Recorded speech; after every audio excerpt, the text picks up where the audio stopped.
You ready to do this, Matt? Yes, sir. Punch it chewy.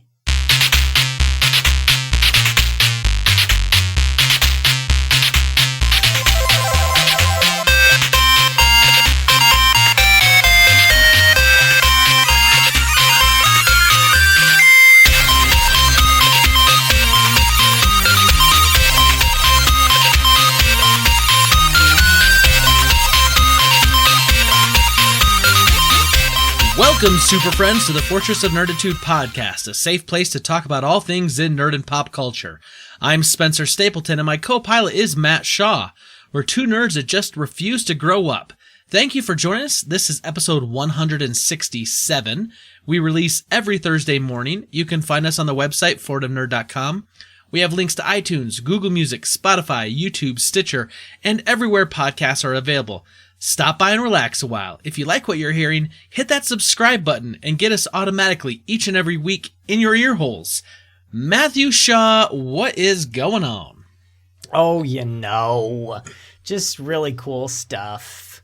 Not much. This was one of those weeks where you go, okay, like when you work from home, you go, okay, when was the last time I left?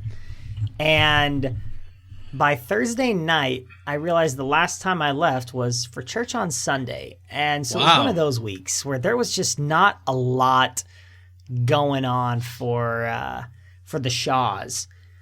Lots of wait, the real question is, if you didn't leave the house after church on Sunday to like Thursday night, did you stay in pajamas for like 4 days straight? Probably. Busted.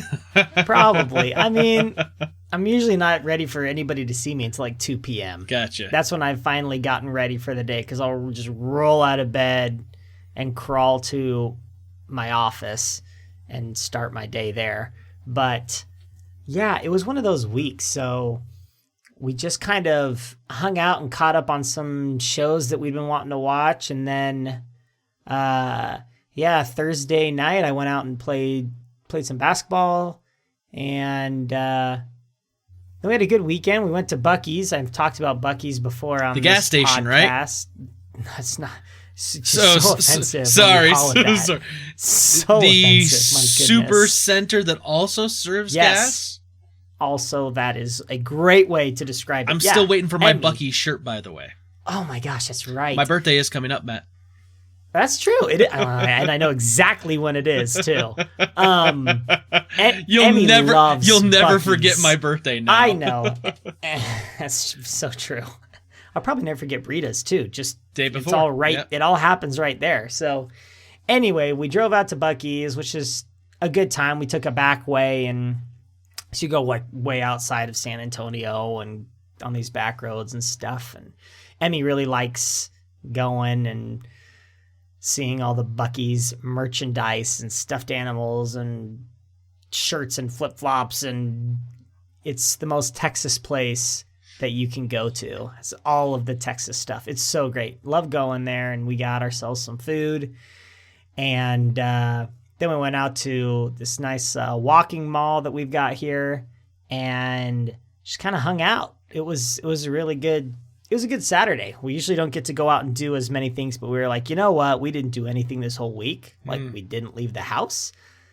So let's go out and do something this weekend. So we just, said, hey, kids, you're going to have to deal with being in the car a lot today because we are going. Nice. Mom and Dad are done. So, yeah, it was great. And then Saturday night, there was a big college basketball game for me. At least BYU played St. Mary's, which is a big game every year, and won that game with, 9 seconds left. TJ Haas rises up and hits a three. TJ Haas? It was a three? TJ with 9 Haas, seconds left? A three. I had no clue what any of this means. This kid, TJ Haas, man, he looks like he's about 45 years old. Anyway. Is he white? Does he shoot underhanded? Does he He's belong a white in the guy movie who shoots Hoosiers? threes. Well, it's similar. Okay. Similar. Anyway, and then Sunday was the Super Bowl. Yep. And that was kind of the big event there. And I'm a 49ers fan, so it was a rough.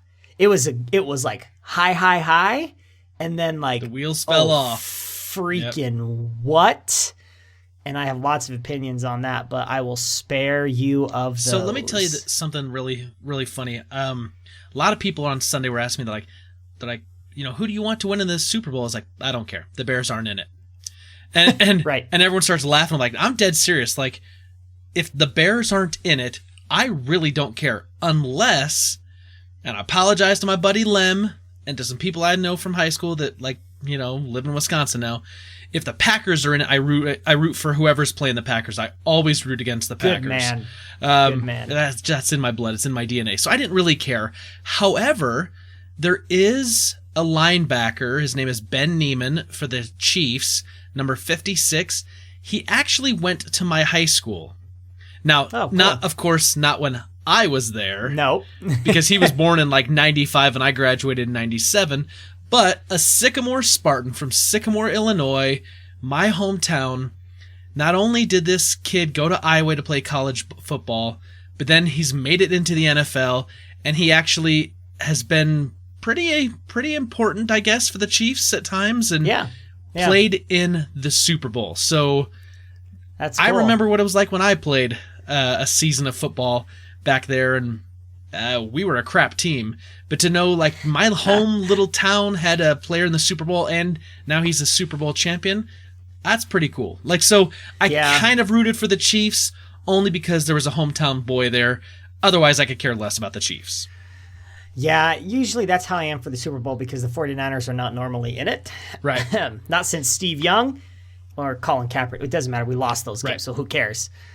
But similar. I try to look for a connection. Usually it's okay, is there somebody that, the college I went to, is there somebody from BYU that's playing in this game? And the answer was yes for both teams yesterday.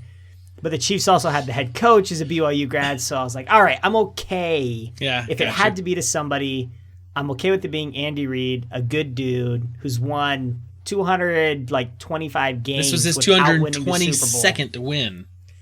It was... So for him to finally get over that hump after decades of coaching, being an excellent coach, to finally get a Super Bowl victory, I was like, good dude. Good dude. Now he just needs to quit and come coach the Cougars because we need you, Andy Reid. You've got your ring. Yeah, I think he just won a Super Bowl. I think he's pretty much high demand. I don't think he's going to go back down to college ball right now. No, definitely not. Definitely not. But anyway, that was pretty much the week. Dreaming is important, Matt. Keep them dreams alive. You got to. You got to. Oh, gosh. Yep. Anyway, how was your week? What'd you do? My week was pretty good. So like I said, we were like you, watched the Super Bowl. The kids kind of wanted to root for teams. Charlie picked the 49ers. Jackson picked the Chiefs so they could have someone to root for. Yeah. And it was a close game. It really was. It was fun. Everyone said it was going to be a close game. It was a fun game. I got to say, I enjoyed watching this game more than some others that are just big, huge blowouts and super one-sided. Mm-hmm. But anyway, other than that, all last week, I did not stream once because I've kind of had this cough and this sore throat, and I was struggling to keep my voice. It started getting really thin and weak, and I feel like I've still swallowed a frog right now today. So didn't stream at all, wasn't on Twitch at all, but I'm going to be back this week. So if you want to watch me badly play through some games or fumble my way around or do some crazy stuff, come follow me, twitch.tv/sstapleton79. And I've actually got an idea for something. I'm trying to include one night of music a week. And a number of years ago, I actually got a game called Rocksmith where you plug in a real guitar and it kind of teaches you to how to play. And I kind of stopped doing that. And I thought I might pick that back up again and do that again because I can play a little bit every day. And I'm playing a video game, but I'm also learning a skill, and it's something I could stream. So I may do that as well. But let's see here. Today there was a huge winter storm. Last night during the Super Bowl, we're getting all these phone calls from the school district saying basically they're going to do a 2-hour late start. A bunch of schools across the state canceled. The DOT was saying don't drive if you don't have to. So I worked from home today, And then, of course, tonight, once everyone got home, went, got in my truck to go pick up the kids, and my oil pressure gauge kept dropping down to 0 every time I would idle. So I've got some sort of issue with the truck. It's possibly the gauge, maybe it's the sensor. I put oil in it, and then Brita says, "Hey, my windshield wipers just broke." And more snow's coming down again, and more snow's supposed to be coming on Wednesday. And so I went back to AutoZone, got her windshield wiper blades, and then came back and they didn't work. The guy gave me the wrong one, so I had to go back again. And then he gave me like 10% off just for the inconvenience, which was nice. But swapped them out, got those on. So I did that. Over the weekend, I watched let me preface this. Peter Christensen, a while back ago, told me I had to watch this movie. He said he watched it, said it was really good, and I've kind of held off for quite a bit. But knowing some of the other things that were in the news that I will talk about in Rebel Intelligence, I decided to give Peter's recommendation of the Warcraft movie a try. Oh. And I watched it. Yeah. And while I wish that I could, just for comedy's sake, trash it, I actually kind of enjoyed it. Nice. Some decent looking CGI. There were some spots that kind of looked a little hokey to me. The way they make the dwarfs look just like the dwarfs from the video game, from World of Warcraft, from that opening cinematic, and their faces are a little broad. But anyway, that kind of nitpicky thing. But story was kind of good. It was kind of some lore that I've known from playing World of Warcraft and whatnot. And so, yeah, not a bad film. Pop some popcorn, watch it, enjoy it. Some cool action. I mean, it's a fun movie to watch. It's not a deep thinker, but it's an enjoyable 2 hours. So, did that, and then we're still watching that Friday Night Lights, baby. And we're keep trucking, baby. We're probably about halfway or more through season 2 right now.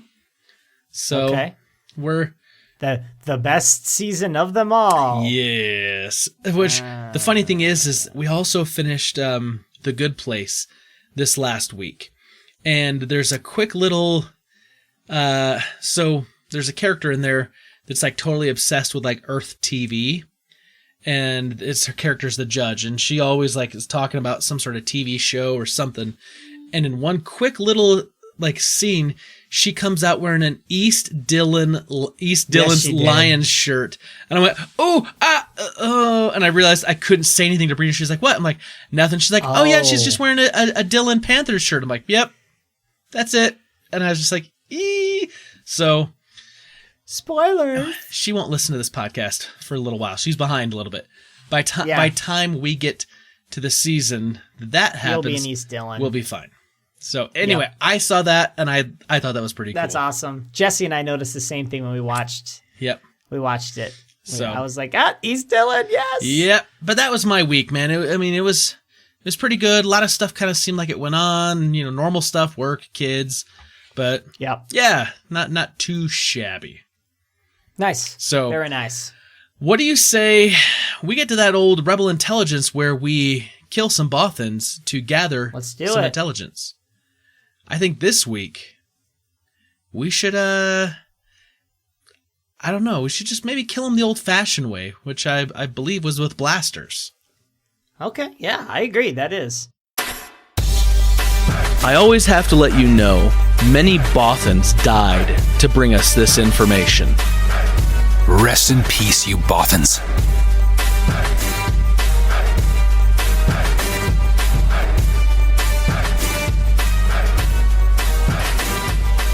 All right, Matt, we've shot down some more Bothans to satisfy our need for Rebel Intelligence. What do you have for me this week?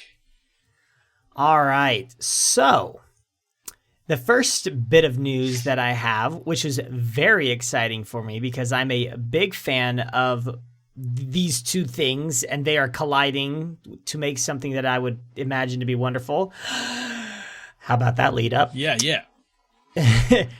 And this has been confirmed to be true now. It was a rumor. It's now been updated to confirm to be true. Owen Wilson will be joining the cast of Marvel's Loki series on Disney Plus. Ooh, so Tom Hiddleston and Owen Wilson? And Owen Wilson in a major role. So we don't know anything, but we do know that he has been cast in a major role for the Loki series. I'm stoked. I am so happy. I gotta say, like, I do have this good feeling about some of these Disney Plus series when it comes to the Marvel stuff. Because I remember how good the Netflix stuff was, like production quality. The fact that they're not just keeping like a big name from the films and then going to fill out the rest of the cast with a bunch of nobodies, but they're actually bringing in big people. That makes me excited. Yeah, and this is unexpected. Like, I would have never said, okay, for Loki, I bet you we're going to get Owen Wilson. Right, yeah. That out of left field. Okay, thank you. I was like, maybe a Chris Hemsworth like cameo at some point. Right. Totally. And we probably still will get things of that nature. But a major role. I was excited. I'm still excited. I'm excited for all those shows that are coming out. You know, Loki's the furthest out of those three, kind of the big three that are being filmed right now or finished up or whatever. But that was pretty exciting. So I like that. I like that a lot. Cass is a quick aside. Speaking of cast in a major role, this was not part of Rebel Intelligence. I'm going Rogue Squadron right now. And speaking of major roles, Emilio Estevez is confirmed to be returning and reprising his role in a Disney Plus TV series about the Mighty Ducks. Just so you know. Yep. I'm excited about that too. So anytime Emilio's back, I'll tell you something that's really funny. I remember loving that movie as a kid. And I probably watched it maybe like 6, 7, 8 years ago to try to go back and see if it still kind of stands up. I like my memories of it. We'll put it that way. Yeah, you got to be in the right place for a movie like The Mighty Ducks. You've got to be a kid at heart still in a very much of like just accepting what's happening to you kind of a way. I think... Because I've rewatched a lot of those movies. D2 was always my favorite. It's the most ridiculous premise for a movie almost ever. Yeah. I love it. I think some of those like preteen Disney movies from like the 90s just they just don't seem to hold up as well as you remember. Whereas like some movies, like say like a Home Alone, like that movie to me feels timeless and classic. Like you can play it now. Oh yeah. But for some reason, and maybe that's because they don't have a lot of like slang and vernacular of the day. Whereas like you watch like, we watched The Rookie, where the, Henry Baumgartner pitches. And he's like, funky butt lovin'. And my kids thought that was funny and they were laughing. But I was like, yeah, that may have been something that was used at that time, but no one uses vernacular like that anymore. Just saying. Still funny. Still funny to me. All right. Anyway, moving on. What do you got? I'm going to start with something that's probably the least exciting of the three, because I'm kind of let down. So I said I watched the Warcraft movie. That's because I'm kind of feeling that Warcraft 3, World of Warcraft vibe right now, because Warcraft 3 Reforged, the remastered version of Warcraft 3, was just released. And when Stu was on the podcast, Stu and I talked about this a lot. When they put out, this was maybe 2018, when they put out the trailer for the video game, and they were showing how they'd updated the graphics, and we have these full cinematic cut scenes, and how we're going to get to play the Culling of Stratholme, which is this really crucial campaign that really sets up Arthas, the Frozen Throne, which really kind of sets up the whole Wrath of the Lich King in the World of Warcraft. Like, it's this humongous storyline. And in the original game, it just kind of is so-so. And you get to play that campaign again as a dungeon in World of Warcraft, which was always fun. These trailers looked amazing. I'm like, it just looks phenomenal. Great voice acting, great can't even talk here. Great cinematics. And I've been pumped for this to come out. Just keep constantly looking for it. Yeah. It came out. And it's got some problems because instead of these wonderful cinematics and supposedly new dialogue, it literally looks like the original game, and they've just kind of bumped up the graphics a bit. It looks like it's playing on the exact same engine, and a lot of fans are feeling like they were bait and switched by Blizzard, that we were promised this amazing remake of the game, and instead we got a kind of a lackluster remaster that has some bugs and some issues. They're still using the exact same dialogue from the first game. And they killed off the client for the old Warcraft 3 Online.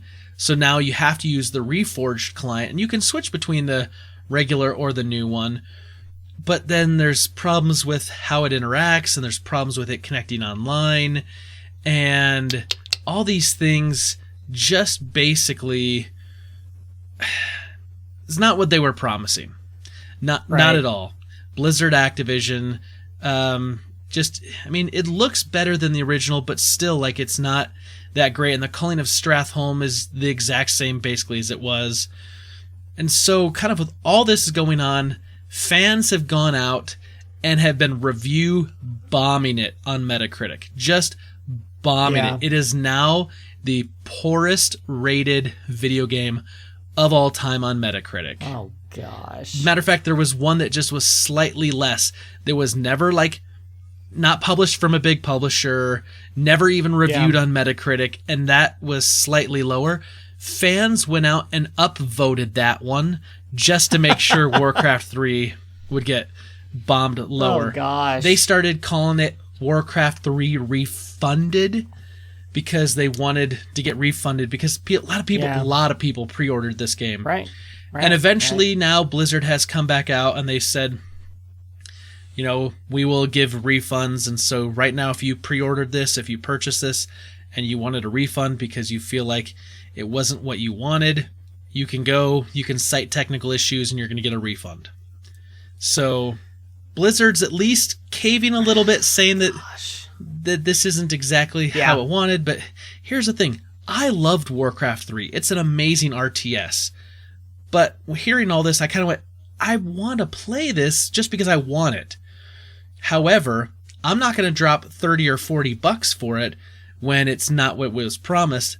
So I'm just pulling out my old CDs and I'm going to reinstall them and then upgrade to the last patch right before the Reforged came out. And I'm just going to play through the campaign again on the old Warcraft 3 because it's not much different than this new one that they want to charge you $40 for. So, Yep. So really sad to see. It was something I feel really, really let down by. Maybe if this goes on like some uber cheap sale at some point, I might pick it up. It's also one of those games where they could, after the fact, patch stuff and make it good. But man, just do it right the first time. Don't mess around. This is how companies end up going out of business. Just screwing around with their fan bases. It's very true. Anyway. Very true. Yeah. Review bombing would be an interesting topic for us to discuss too. I'm not a big fan of it. I'm really not. I hate it. But in a case like this, I kind of understand because it's like they were bait and switched, and the game's got problems, and there's no way that they can really voice their displeasure with the company. Right. So yeah. I get it, but anyway. So my next bit of information will stay in the world of video games is good news. Okay. So during EA's financial call with investors, they talked about Jedi Fallen Order. Okay. And they said that the video game had significantly beat their expectations, and their expectations were originally between 6 to 8 million units for the fiscal year. And Star Wars has already hit the high end of that in the third quarter and is expected to be around or surpass 10 million units sold. Good for them. That is, I guess I don't follow the sale of how many copies of, video games are being sold. Right. I don't know. I don't really think about it, but I had to get out my calculator and I said, okay, 10 million. Yep. At $60 a pop, that's $600 million from a video game. Yeah, it's crazy. I think that's nuts, man. So, that's nuts. Of course, like there's certain franchises, like when a new Call of Duty game comes out, like that goes bonkers and sells crazy amounts. When a Grand Theft Auto game comes out, it sells bonkers because it's a game that like a ton of people play, and it's on a whole bunch of different systems, right? It's like The Last of Us probably sold really well, but it could only sell to PlayStation people. Couldn't sell to the Xbox and the Nintendo Switch crowd. But a game like Madden football goes pretty much everywhere. Jedi Fallen Order, I mean, not Switch, but, it went to both Xbox, PlayStation, PC. Yeah. So certain big titles, like I kind of always expect to do big numbers. The Maddens, the Call of Duties, the Grand Theft Autos. But then when you hear about a game like this that's just doing big numbers, I'm always happy for the development team that worked on something like that.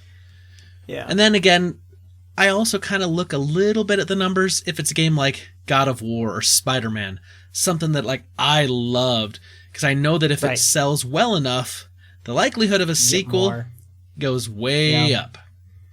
Yep. But like sometimes like little indie games like Firewatch, I loved Firewatch. Firewatch is a great indie game. Is it going to get a sequel? Probably not. But that's okay. Like it's amazing, but it's not a AAA title. It's not going to sell $600 million worth. Yeah. I mean, when you're getting north of 10 million copies sold, that's like, I think, Nintendo first party games, just because they're the only ones that have it. Those are the ones that, like, I just looked it up while we were talking there, and like Mario Kart 8 Deluxe is at like 15 million. Breath of the Wild is at like 16 million. So you're approaching some of the giants, and you're not a first party distributor. Like I'm happy for them. I think it's great, and I really hope we get. I don't know that we'll get a sequel directly to Jedi Fallen Order. I think there is more story to tell there. Well, we know there's more story to tell there, but I don't know that we'll get it. But happy for the studio. Don't really care for EA at all. However, stoked that Star Wars is doing so well. So anyway, that's a bit of Star Wars news for the week. That's interesting because it's been out since October? Yeah, something like that. November. It came out the week before Thanksgiving, Black Friday. So I was just curious here, and I pulled up this list because I remember hearing at somewhere along the line that Super Mario Brothers, like the original one on the Nintendo, was close to like 50 million units sold. And I was like, I wonder what is the highest number. This is just like a little side. Like this isn't our discussion or anything. What's the biggest? I was like, just kind of curious. You want to take any guess at what the biggest number of units sold is? Minecraft. I have no idea. Oh, that duh. Minecraft. 180 million units. Oh, man. Followed up by Tetris. Okay. Tetris, I mean, it released in 84, but if they include the whole family of Tetris games that have come out, that's not This too is surprising. just the original Tetris, so it's probably not all the ones. But the thing is, it came out on various platforms, been re-released. 170 million. Oh my And then we dropped down to a measly 115 million for Grand Theft Auto 5. Wii Sports with 82 million, which is crazy because that was bundled for free with the Wii. Yeah. And then PlayerUnknown Battlegrounds 50 million, Super Mario Brothers 48 million, and then it just kind of drops down there. But when I look at this, pretty much I'd say like the top, inside the top 15, I'd probably say 12 of them. Let's see, 1, 2, 3, 12 of those games are all on Nintendo platforms. Yeah. Which is crazy. And then you drop down further and there's just a whole bunch more stuff. Anyway, right. Little quick aside, but Very seriously, 10 million though in that short of a range. I mean, it's gonna continue to go. It's great. It's gonna continue to do really, really, really well. Yep. So anyway, okay. back over to me. So, have you heard of this upcoming Netflix series called Lock and Key? Yes, very excited for it. I didn't know anything about this. And one of my coworkers, Nathan Noah, he asked me, he says, are you going to talk about Lock and Key? And I was like, I don't even know what it is. And he's like, go check it out. Here's what it is. So basically, it's an adaptation from a comic book series by Joe Hill and Gabriel Rodriguez. And it looks kind of cool. Like, so basically, there's this house that like is this ancestral home, and this family, I think, like moves into it, and everyone in town thinks it's haunted. But realistically, It's not necessarily haunted, but like the family keeps finding all these keys, and then they use a key to open up like a doorway or a passage or something that takes them to a different place, and they maybe get some sort of like wonderful thing or magical ability or something that takes place. But it looks like it kind of has this like supernatural kind of horror feel to it. It reminded me a lot of Stranger Things, just kind of watching the preview, but maybe kind of more like Stranger Things meets The Magicians, the sci-fi series. And I don't know anything else about the comics. I'm like this one little article and the preview or the sneak peek that I watched was all I've seen. But I gotta say, big ups to Nathan Noah for pointing this out to me, because I probably would have missed this. It looks really cool, and it's coming out in like 4 days. Matter of fact, it's gonna come out the day after this releases, or the day it releases, or something. Day after it releases, February 7th. I'm excited for it. I've read some of the reviews, just kind of the impressions, because the press have seen at least a few episodes, is pretty usual to see the first 2 or 3 episodes of a series before we get to, and just so you know, so you can feel secure in watching this, it's light on the horror. Okay. So it's much more of kind of mystery, magic-y, thought-provoking. Yeah. And less of like the horror. Because the trailer, I was like, oh, this is going to be awesome. Because it looks scary. Yeah, it does. And there are moments where they're like, it's not like a little kid's show. Like you know? Yeah. It lives somewhere between, like a TV PG and like a Stranger Things. It kind of lives somewhere in between is where I think they're kind of hitting. Kind of like it feels like it should belong on the CW. Where tell me more. I love the CW. Where like they're kind of going for like that tween teen audience where it's like less sexy. Right, yeah. The CW is very sexy. But yeah, somewhere like in that range, I think is what it looks like it's shooting me. Kind of like a Lost in Space. I don't know if you've watched that on Netflix. I didn't. I've heard things. Oh, it's great. We love that show. It's really good. It looks like kind of like that, where it's a little bit scary, but it's shot beautifully. I don't know how Lock and Key is going to be shot, but it looks really cool. I'm into it as well. I'm excited for that. Super stoked. Super Soaker 3000. All right, so moving on. The last thing I've got, and this is interesting. I'll say that. So Disney is set to release Hamilton. Yeah. Okay, the Hamilton. Hamilton. Lin-Manuel Miranda. Ooh, get it. Movie in October 2021. Nice. So you think this and you're like, oh, they're going to make a movie about Hamilton. It's going to be, a live action film adaptation of the Broadway play. You would be wrong. Oh. It is basically a film version of the musical? In some unique way, a filmed version of the musical. Okay, yeah. So it is the original cast, though. So everyone, Lin-Manuel, everyone's reprising their roles. Davey Diggs, yes. Oh, I'm so excited. So they're all going to come back, and it's going to be filmed in some unique kind of way where it makes you... Here's what Disney says. Let me find the part. Okay. The Disney press release touts a technology called live capture, with the goal of capturing the energy of a live performance while also giving viewers an intimacy that usually isn't possible from a staged musical. So it's a bunch of mumbo jumbo at this point. They're just calling it something, and it's probably been done 100 times before, but they're giving it a name, whatever live capture is.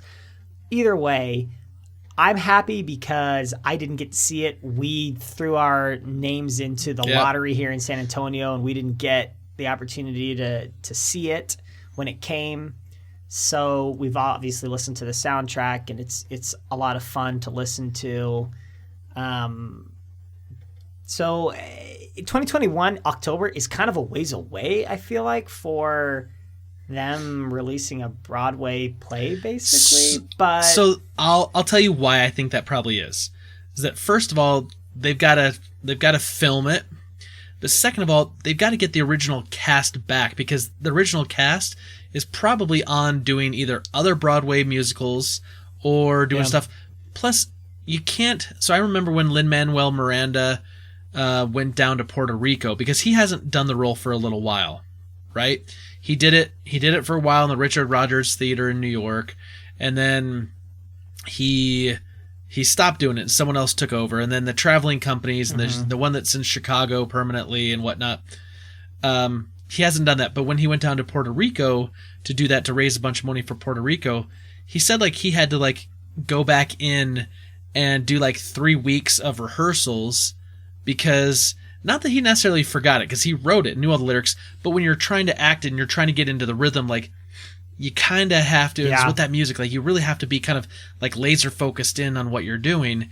And so he said it took him like about 3 weeks to kind of get back up into shape and, back at it. And then he, did all the stuff in Puerto Rico. So if you figure you got people out there that need to be pulled in from other shows, they're going to have to do rehearsals and kind of get the band back together, so to speak, and then get going. And then, of course, my guess is they're probably going to do this a number of times so they can capture it to make sure they get the best version, because of each scene. This musical is so darn good. I mean, it's just brilliant. And I'm imagining that they're wanting to really capture that feeling of being there. It's not going to be like hey, we're trying this once.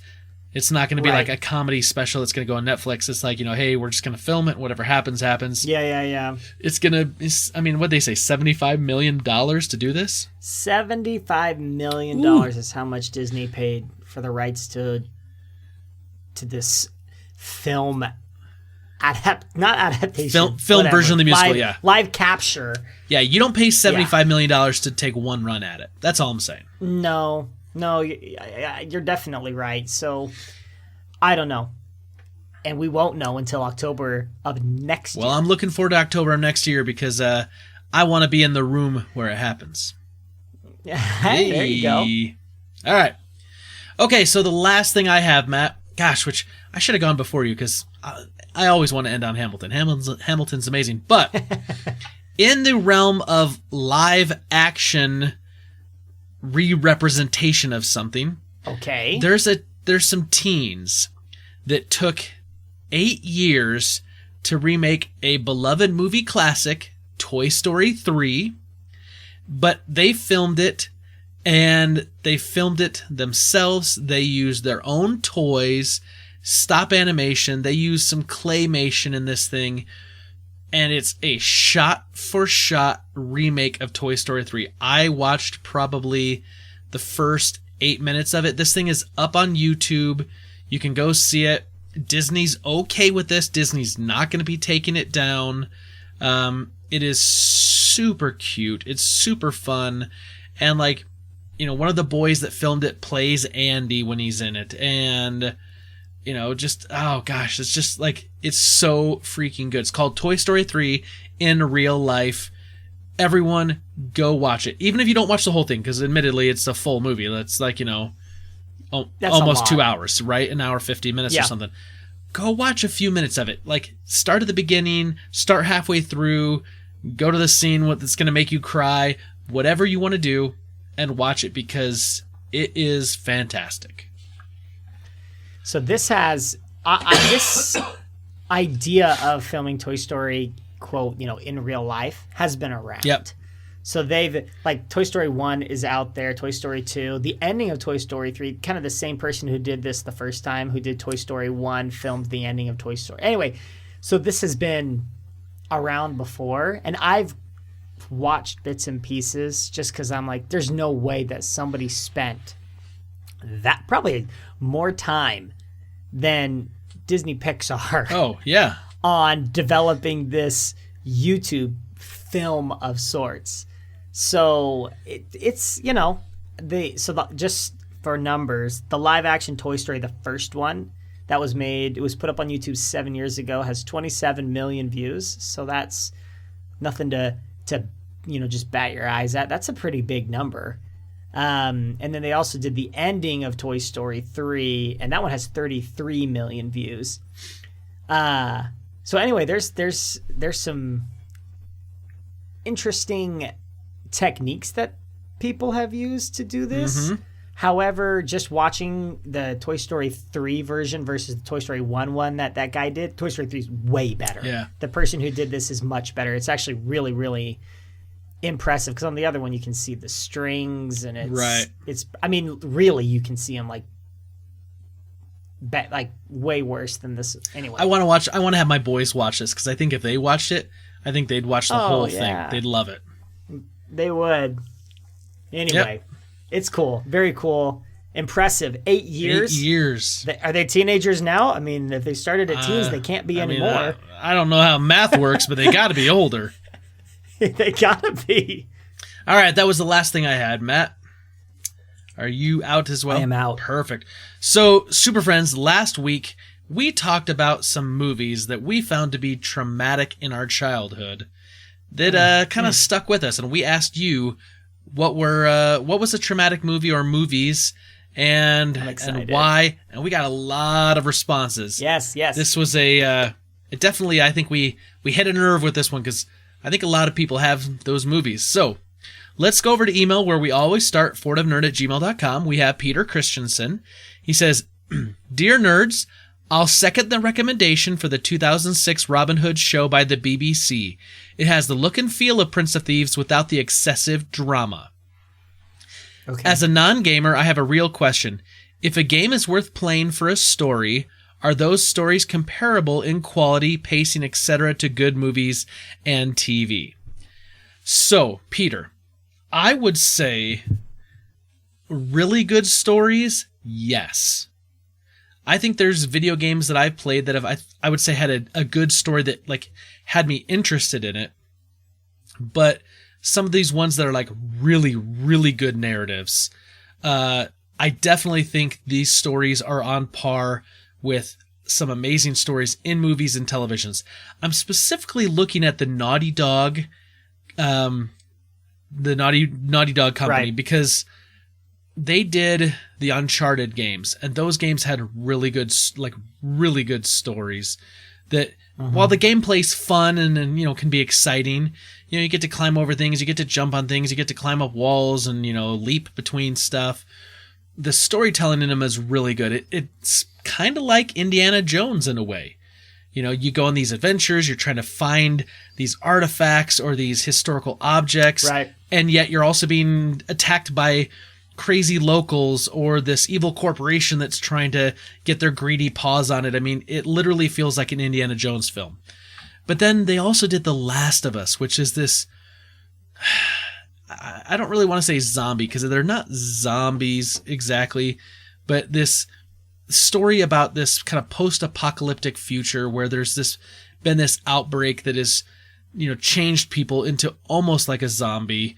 But it can take some different forms, and it's this gut-wrenching tale of a man who's lost his daughter and is now trying to get this young girl across the country to safety, and he starts looking at her like his own daughter, and this inner desire to protect her. Naughty Dog does storytelling very, very, very well. Santa Monica Studios that did the God of War, the release in 2018, that God of War, that story is this amazing tale that weaves Greek mythology into like Viking Nordic traditions and some Viking and Nordic mythology. And it's this amazing tale of a father and a son, and it's gut-wrenching. And I think there's a reason why a lot of these movies, or a lot of these video games, have been talked about possibly, becoming movies and spinning off, because they have such great stories. So while yes, you can have great storytelling in video games that I think are comparable to to high-end TV shows and to high-end, like The Witcher 3, TVs and movies. Anyway, there's also going to be the video games like Spider-Man. Spider-Man was a fun game. It told a really cool kind of Spider-Man story, but I don't think it's on par necessarily with what we've seen with the most recent adaptations of the Spider-Man series in the MCU. So it's going to be hit or miss, but the nice thing about video games to a non-video game player is that if the story's really good, you're controlling that character. And so you feel more invested in that story because in a way it's almost like you are that character. You're controlling that character. You're making choices for that character. And so it can really sink you in even further into that narrative than just watching a movie can at times. So anyway, there's my little I can't tell here. if you're passionate about that or not, Spencer. Man, I can't tell. I love a very good narrative video game so freaking much. That's why I'm excited about KOTOR. I can tell. All right. He goes on, says, I love the story about the comfortable shoes being a miracle of Jesus Christ. And I'll share my own story. Which he literally did do the ... Anyway. Yeah. He says, when my daughter Alicia was 5 years old, I was shaving before church on a Sunday morning, and she came in grinning uncontrollably. She said, Daddy, why are you shaving? So I can look nice at church. And she responded, because you don't want our Lord to see your spikes? Oh my gosh. Wow. Children do say the darndest things, don't they? Yeah. Goodness. He says, I love the question about assembling a metaversal Fellowship of the Rings. My only suggestion would be to swap Superman for Aragorn. He is the moral, perfect, higher being that was the last of his kind. That's a good choice, too. I must... It makes sense, but I don't like Superman. Oh, you're killing me, Matt. Make a good Superman movie in the last 20 years, and then I'll like it. I must say, I need to go back and re-listen to the episode and write down. I forgot who it was. That's the thing too. I remember Michael Jordan was in there, and I think Hagrid was in there, and Hagrid was in there. Because that's the thing. We literally no prep. We just made that up on the spot. I'm gonna go back and look because a couple other people told me that they were just absolutely laughing at it and they thought it was great. So anyway. Gosh. Peter goes on to say, when I saw last episode's title about traumatic movies, I made my list before listening. I didn't get everything on your list, but you guys got everything on mine. Large Marge was the obvious first choice. I'm glad. The Two Horsemen of PG-13, Temple of Doom's Heart Ripping, and the Gremlins Kitchen Attack. Gremlins, that's a good one. Gremlins is a good one too. I forgot about the Kitchen Attack. Scary. Yeah. It's creepy, man. Who Framed Roger Rabbit, The Dip, The Shoe, and Judge Doom are first ballot freaky Hall of Famers. For some reason, I never saw and have still never seen The Wizard of Oz, but I watched Return to Oz a bunch of times as a kid. Hey, it was the 80s. Good TV was hard to find. The Wheelies and Mombi's walk-in closet full of heads fighting for control of the one body were grade A nightmare fuel. But now I kind of want to watch it again. It's on Disney Plus. Is it? FYI. I saw it this week and I was like, oh gosh, I'm not watching that. I saw the trailer and I'm not watching it. You should watch it, but not with Emmy. No. Watch it, but not with Emmy. Emmy would probably think it was funny. She's such a freak. Maybe. I don't get her. E.T. traumatized me so much that I abandoned the movie for 30 years. I thought I was sad that Elliot's friend left, but when I rewatched it as an adult, maybe it was the child dying of symbiotic alien torture by the government. Yeah, that's the part that freaks me out, the government part at the end, man. Artax in the Swamps of Sadness is also a Hall of Fame childhood trauma moment, but as an adult, I see him not only losing his friend, but he has to watch his friend give up and die in spite of his own encouragements. But the hardest part in the never-ending story for me now is near the end, when the rockbiter tells about his big, strong hands that weren't enough to save his friends, and he had to watch them disappear. As a father, the thought of surviving and being unable to save or protect my family just murders me inside. I remember Steve Madura always used to talk about that was the scene, too, that always got him.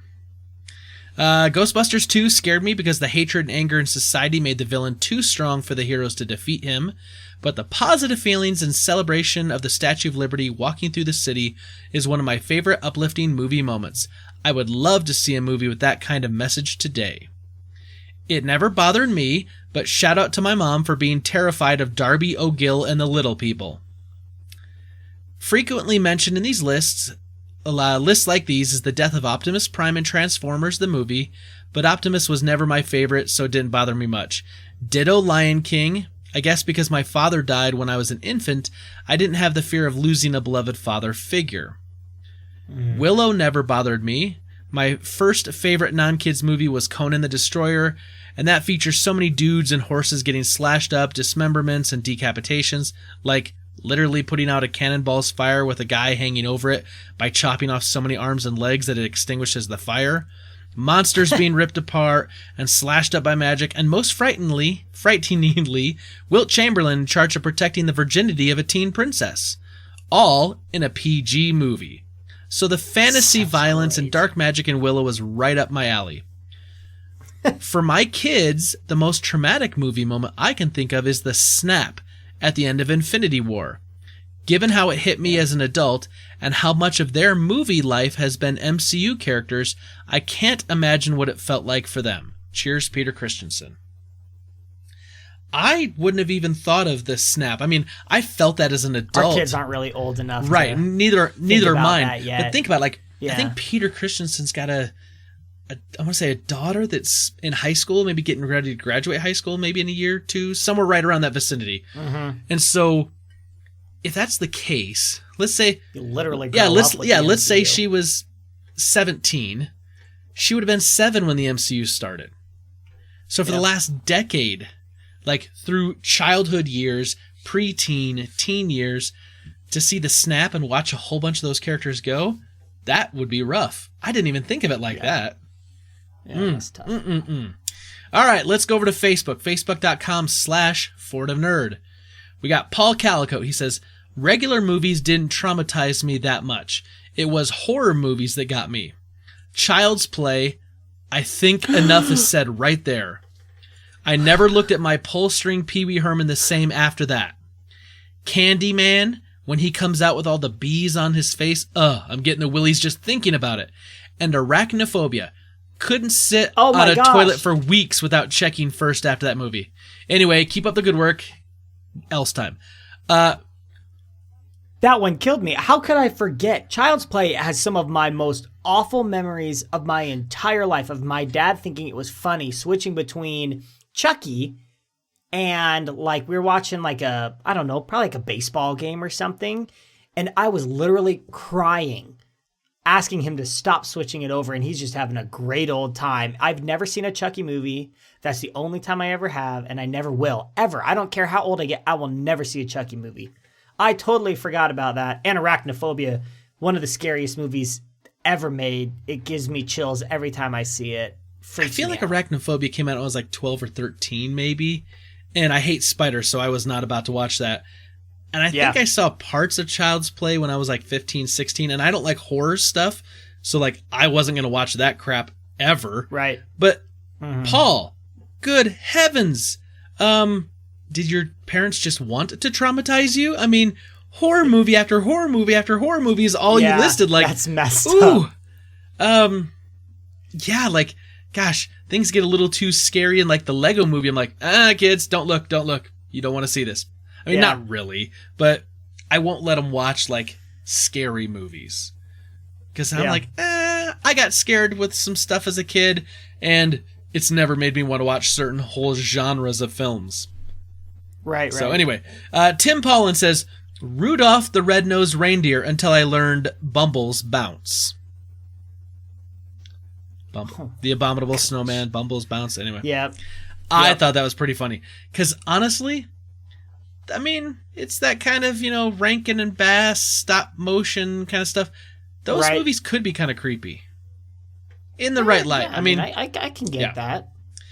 Caleb Albert says, I didn't have any kids' movies traumatize me, but when I was 9 or 10, I was watching The Punisher with my dad, and there's a scene where a man with multiple face piercings gets tortured, and the people doing that to him are pulling his piercings out.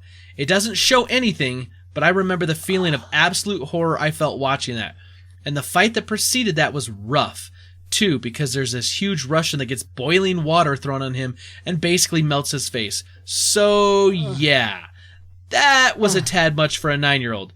The only good thing that came out of that is that whenever I go back and watch the movie, I can still feel that feeling that I had as a child. Makes the movie a lot better. I know it's garbage, but it's a guilty pleasure. Interesting. That, the description sounds awful. Yes. And I remember that movie. Once again, I think I was in like my early 20s when that movie came out. And I remember that movie just kind of being like kind of crap. It wasn't that good. But it had Rebecca Romaine Stamos in it, so I was going to watch it just to see, what it was like. Because, Rebecca Romaine. But man, gosh, my parents wouldn't let me get near any of this kind of stuff as a kid if it, that had been around. Okay. Back over on... Hey, wait, come back. Back over on Facebook. I had another one. Oh, yes. Lauren Rohde says The Lion King for real. Yeah. Yep. I mean, I was pretty sure that there was going to be a few people that had The Lion King up there.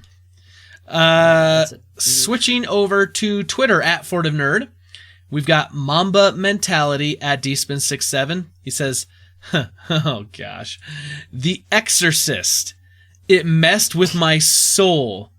Blackula as well. I kept having nightmares. I saw it a few years ago. It was such a whack movie. But when you're 7, scary. Who is letting their kids watch The Exorcist? I don't know what's happening. What is going on? I won't watch that. I will never watch. I don't like those kinds of movies. When it has to do with like spirits and demons and stuff, like I'm usually out on that. I mean, there's an episode of Psych where it's like it's an homage to The Exorcist, and I never watched that episode, even though it's a comedy television show. I can't watch it. It creeps me out. I mean, who is? I am so sorry for you, and I'm so sorry for the person who had to watch Child's Play and Candyman. Paul Calico, yeah. Arachnophobia. I'm like, that's okay. I watched that as a kid, and I turned out. This okay. is one of these things where, like, the father inside of me, like, I retroactively feel bad for these children and their childhoods. I'm like, why? Like, okay. So the Closed Fist at the Closed Fist says The Howling. I don't know what The Howling is. I haven't seen that. But I'm going to guess... It sounds like a horror movie. I'm going to guess it's a horror movie. Oh, gosh. Here's the thing. I'm not going to disparage these parents because I know I watched a lot of stuff my parents probably didn't know about, even in my, childhood years. Stuff that just came up or I saw our friend's house or whatever. So I'm just going to say... I'm already feeling like I need to vow to watch my children better and watch what they're watching.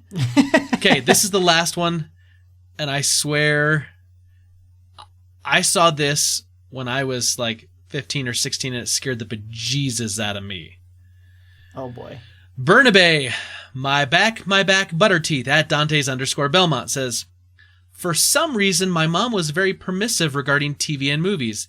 I remember watching It at a very young age. Didn't shower for a week. I'm not very fond of clowns to this day. What the crap is going on? That is legit horror. Stephen King. I watched that when I was like 15 or 16, and I didn't sleep well for like 2 weeks. And I was a 15 or a 16-year-old. Yeah. Oh my gosh. I don't know how old Burnaby was at this time, but I've got like this image in my mind. He's like 8 or 9. Right. And I probably saw it when I was 13. I think that's when I saw It. The Stephen King, like that miniseries version. Like 8 hours. It's not really that long, but it feels like it. It was made for TV. And when you watch it now, it's not. And that it was scary. made for TV too. Oh gosh, I would. It's not. I'm that not watching scary. it. The new It is much scarier than. I tell you what. I'm gonna believe you. I'm not watching the TV version. I'm not watching the movie version. I will say though, I did see around Halloween some people that tied red balloons to storm drains.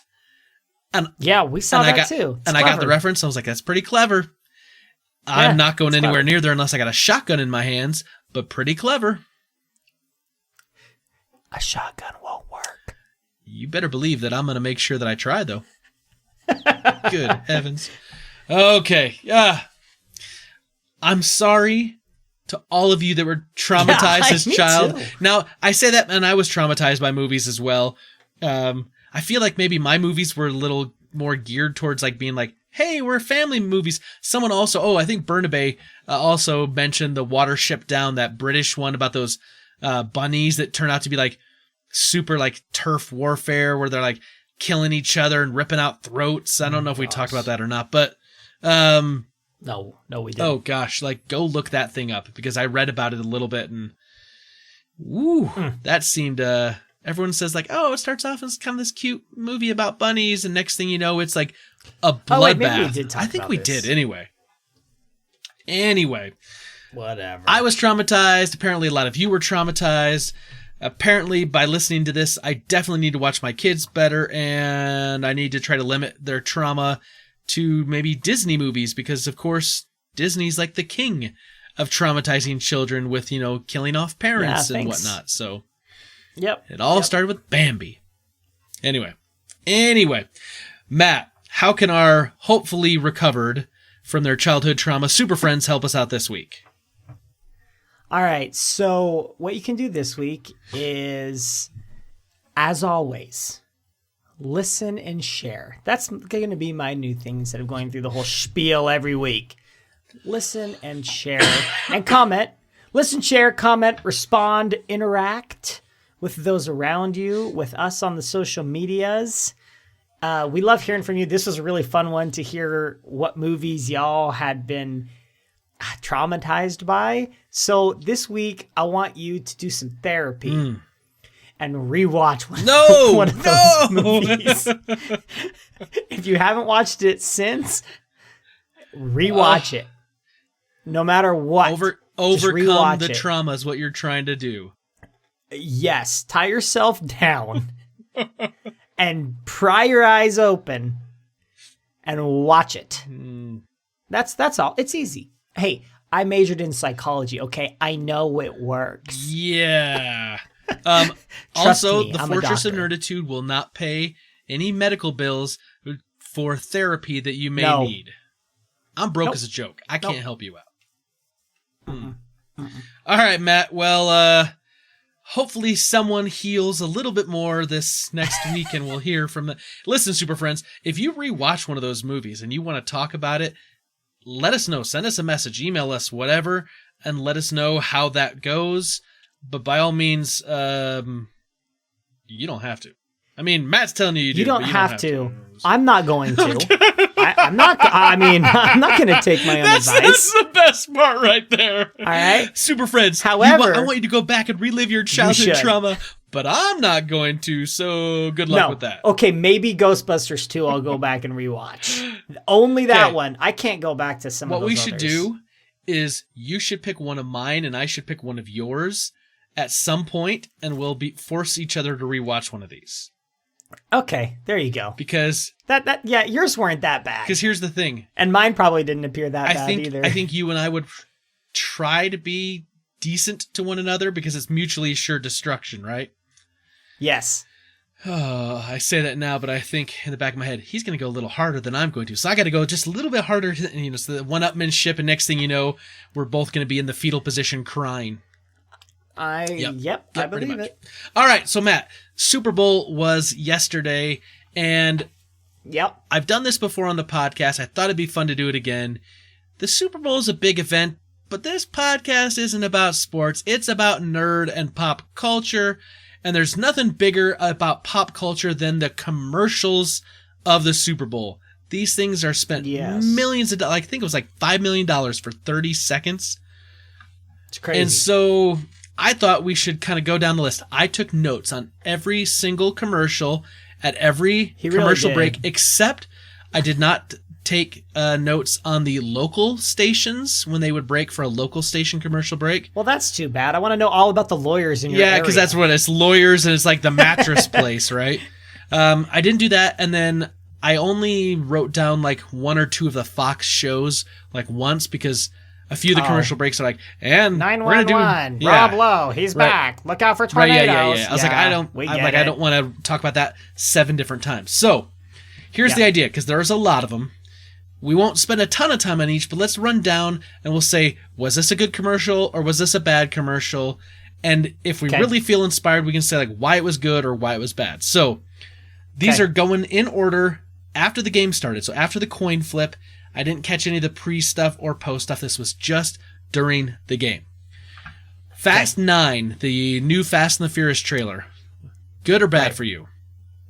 It's a big stinker in my house because I'd never seen a single one of the movies. So this was a nothing. So bad for you. This is actually good for me because I've only watched maybe like 4 or 5 of these films, because this is the 9th one.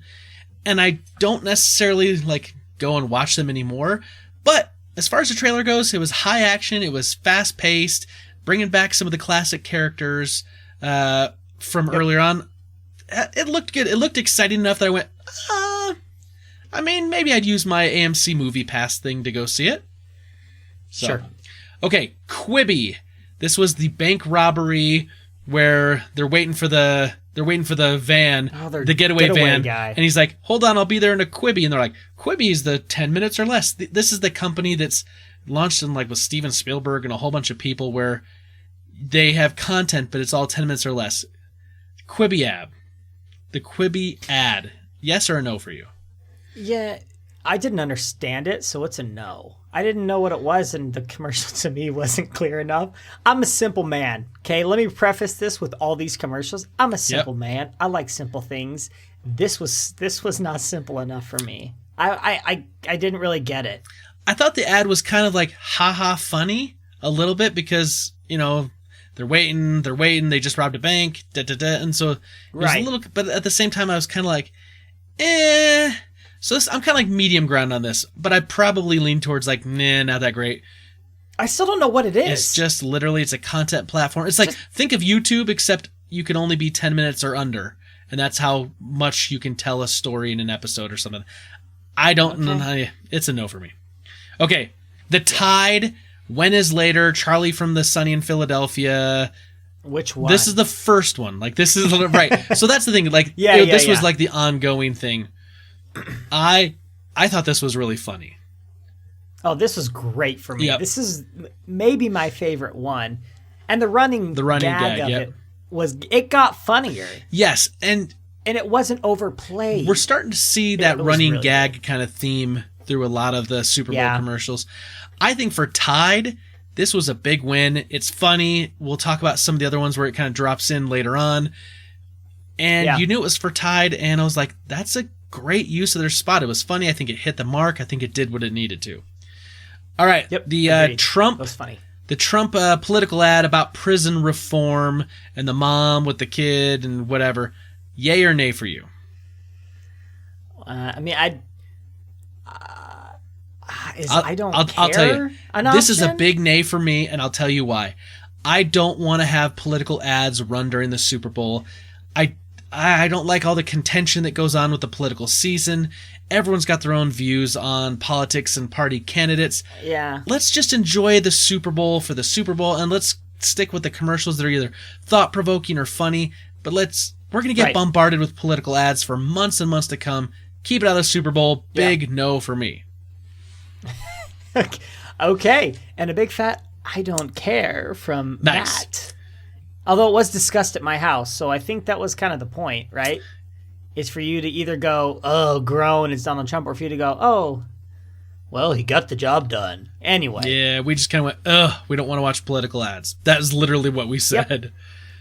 Yep. Okay, the Walmart pickup delivery. This is the one that had like the aliens coming to Walmart. It had Star Wars with C-3PO and R2-D2, Star Trek beaming up, Men in Black, Back to the Future, Legos, Bill and Ted.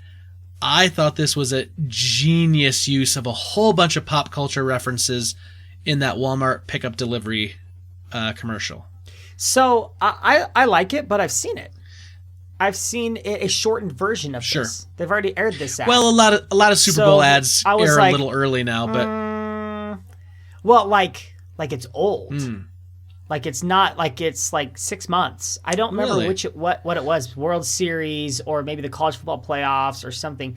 I didn't see they added new stuff. This was an extended version of an ad that I had already seen. So for me, it was like, they're doing this again? I hadn't seen it before, so it was new to me. I thought it was good. I thought it was Star Wars. I thought it was funny. I thought it was real smart. The Bill and Ted kind of little gag there. Yes, that was so much fun, especially that was new. Yeah, especially with that coming up. So for me, that was a big positive. I really enjoyed that one.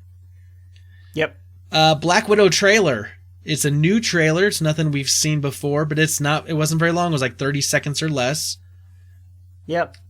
It's fine. It's the same. No new information. Exact same thing I already I kind of was like, oh, it's cool-ish, but I'm like, for once, this was like not like a positive or a negative. It was just kind of like, okay, like I'm already going to go see this. Like, yeah. Yep. Okay. Rocket Mortgage, the Jason Momoa, where he walks in and like, he takes off his boots and then he's like noticeably shorter. And then he starts taking off his muscles and he's like this like weak little arms.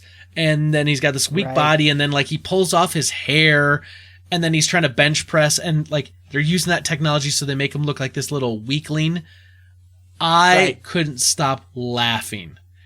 I thought this was genius because there's so many women that are like super into Jason Momoa.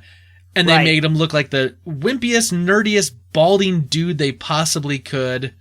I mean, the CGI wasn't great, but gosh, that was, I think, the charm of the thing. It was like, it literally was in like my top 3 for humor. I loved it. Oh, this is fantastic. I was baiting you with oh, really? This is great. This is so funny. Come on. And it kept going. I didn't know when it was going to end. Like what? Yep. What body part? It was really, really funny. Yep. Well done. That was a really good one. All right, the Porsche, the museum car chase with the tractor, and it's for the new electric car. What did you think? Don't care. I tune out to car commercials, so I didn't care. I didn't think it was funny. I mean, it's just people driving a car and one guy, poor guy in a tractor. Yeah, I'm kind of like you. I was like, okay, it's a car commercial. Like, it shows off a bunch of cool looking cars, but like it just didn't have anything that really made me think like, ooh, wow. No. Okay. Yep. Snickers, where the whole world needs a Snickers because people are crazy and like the world's kind of going nuts. And so there's this big, huge hole, and then they drop from a crane the huge Snickers to satisfy the earth. And then there's a couple that's got the selfie stick and they fall in backwards. And it's like, look, it's working already. I loved the Snickers hole commercial. Like, Breed and I watched it probably twice. Like, we rewound the DVR because we loved it. We thought it was just very, very, very funny. Yeah, it was funny. I didn't think it was, like, that funny, but I thought it was funny. It would appeal to kind of the... Here's what I thought. And you're going to hate this. You're going to hate this. I know what you're going to say. Okay, Boomer, is what I thought when I saw I knew it. you were gonna say I was like, oh, wow, the selfie stick people falling through because that's what people do. Nobody does that. They just want to appeal to the old generation looking at the young ones and going, don't fall in, haha. So to me, it was like the lowest form of humor. I think there's all sorts of people who don't pay attention to their surroundings while they're trying to do something for social media. That's why I laughed, because I was like, I've seen people do dumb stuff like that because they're like, I got to get just the right angle. And then next thing you know, like they fall off a thing or they trip over something or they put their foot into like a pool or something. Anyway, it's a good idea. It's a good idea. And it was funny, but I did kind of roll my eyes a little bit at that part. Like, okay. All right. The Hulu Tom Brady, I'm not going anywhere. Oh, man. Oh, it was, okay. As somebody who cares about sports, when Tom Brady showed up, and it felt like his announcement, because he's in flux right now. Yeah. Is he going to retire? Is he going to stay with the Patriots? Is he going to move on? So for me at the beginning, I was like, oh, you've got me. Like, you've got me. And then, boom, bait and switch, the Hulu ad. I loved this one. I thought this was really, really clever. It was really smart. Because it's people watching a football game. It's people who know about football. They've already got them tuned in. Tom Brady's on the screen. And they're obviously making it appear that he's going to make his announcement as to what he's going to do with his future. And then they trick you. I thought this was brilliant. I thought it was great. Very So, clever. Matt, I'm going to crack you here a little bit.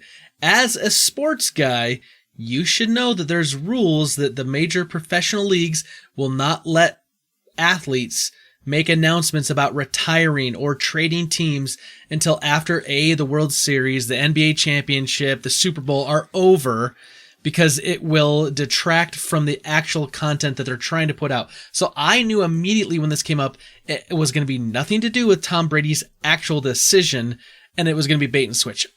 As a sports guy, I looked at that and went, all right, yeah, this isn't this. It's going to be something else. And so I kind of went, Now, if this had been after the Super Bowl, because literally like an hour after the Super Bowl or whatever, then it would have been like, the next day would have been fair game. If this had happened a day later, they would have got me then. But during the Super Bowl, I knew it couldn't be. I don't know if that's a true thing you just said, but it might be. I don't know enough to tell you that it's not true, so I'm going to assume that you're correct. I don't pay, I guess, close enough attention as to when people announce their retirement. I thought it was good. It was actually discussed today at lunch with me and some of my friends. We all were on the edge of our seats, and I thought it was clever. Okay. The new Fox show, Lego Masters, a competition show about building Legos with our buddy Will Arnett, who is Batman. And he says, I'm Batman. And my boys are like, he's really Batman? I'm like, he does the voice of Lego Batman. Just like, relax. Right. Once again, I was like, okay, I'll probably catch it in reruns somewhere. I'll probably look in. But this is a Fox ad, so... I think this is a great idea for a TV show because I have a brother-in-law who's way into Legos. Like, that is a market. Yeah. I mean, have I ever bought anything from a Lego store that's over $5? No. Right. But there are people who do go into Lego stores and drop hundreds and thousands of dollars, and they're really into it. I think this is a great idea. And the commercial it makes it look fun. Yeah. They're blowing things up. I don't care about Legos. I don't have anything Legos really.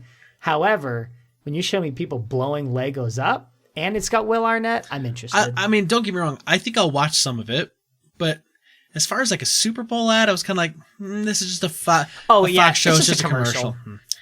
Yeah, it's just a commercial. Show the Mountain Dew Zero. It was the Shining spoof with Bryan Cranston. I thought... I'm drawing a blank. He's running around. He's got the axe. He's hitting the door, and he's like, "Here, try it." Oh yeah. Oh, the Shining. Oh, I was like, Shining, and there's like, oh, The Shining. Now I remember. Yes. I liked it too. As far as kind of a movie spoof, I kind of thought this is kind of good. It wasn't funny, but it was it was interesting to kind of see that kind of play out. I liked it. It was good enough. I liked it. And it introduced me to Mountain Dew Zero, which I didn't know existed.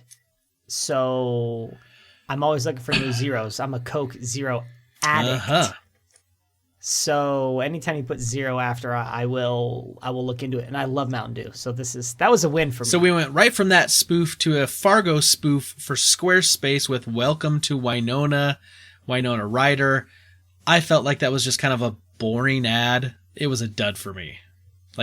It didn't do anything for me.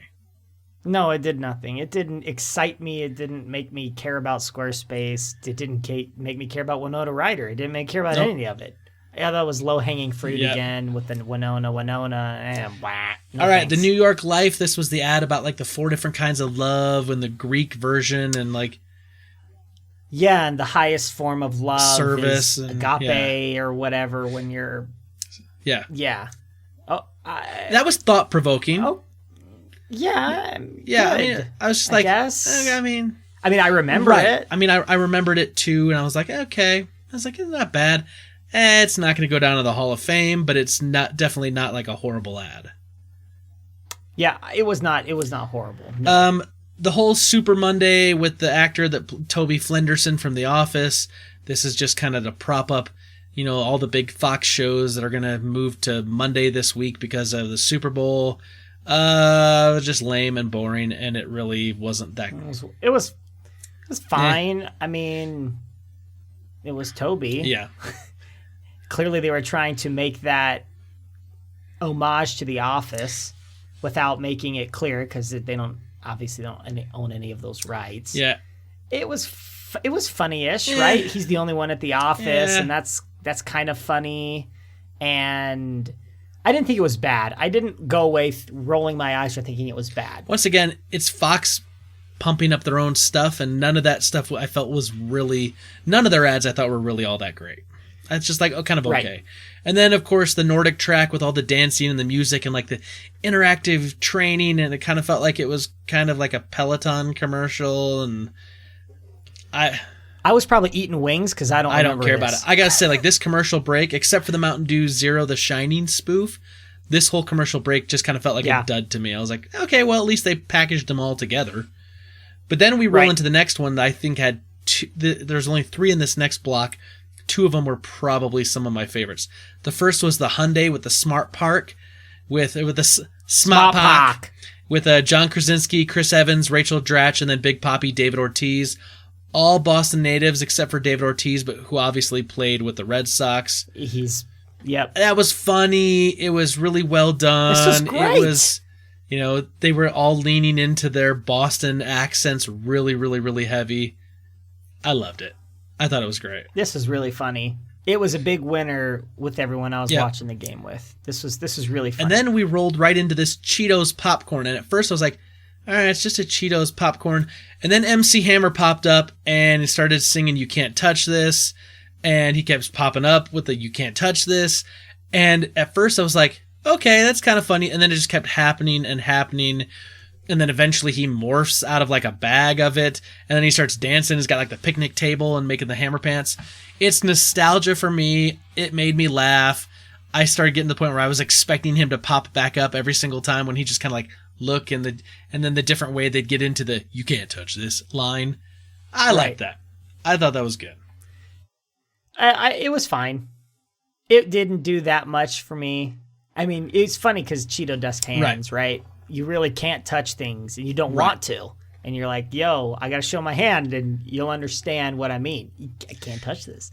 So it's funny. And if you had been around when Hammer was humongous with that song, and the nostalgia aspect I think would be stronger for you, but because it was there for me, because I'm old, right? As you just called me a boomer. Yeah, I know. You a boomer? Though sometimes I think the Olay that makes space for women, with the women getting up on the rocket ship, and it was kind of this weird like astronaut, but like we're selling Olay products. I kind of just went away like going like, it's okay. Definitely like a big female empowerment type of message. And I think that I think that message is fine.